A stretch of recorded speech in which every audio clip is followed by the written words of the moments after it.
একটু জোরে শুনতে চাই মারহাবা। আর একটু জোরে বলেন মারহাবা। যেহেতু মাঝখানে খুঁটি আছে, বাম পাশে অনেকে আছেন, ডান পাশে অনেকে আছেন, আমি প্রথম শুনবো বাম পাশের ভাইদের থেকে, তারপর ডান পাশের ভাইদের থেকে শুনবো। আপনাদের থেকে শুধু জিন্দাবাদ শুনবো। কি শুনবো? জিন্দাবাদ বলতে হবে। পারবেন ইনশাল্লাহ? বাম পাশের ভাইরা প্রস্তুত? ইশকে নবী, এইটুকুই আওয়াজ, আর নাই? গায়ে আর শক্তি নাই? আছে? কথা হয় না, আছে না নাই?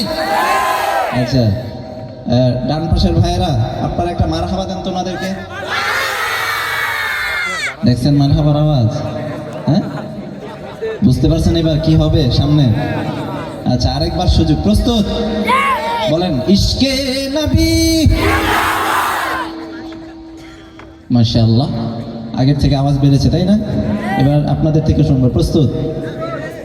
সবাই প্রস্তুত? ইশকে নবী।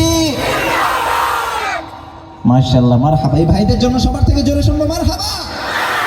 এটা সবাই একসাথে গাইবো। ইশকে নবী, ইশকে নবী, ইশকে নবী জিন্দাবাদ, ইশকে নবী জিন্দাবাদ, মারহাবা। এই পর্যায়ে গাইতে চাই আমাদের উস্তাদ আইনুদ্দিন।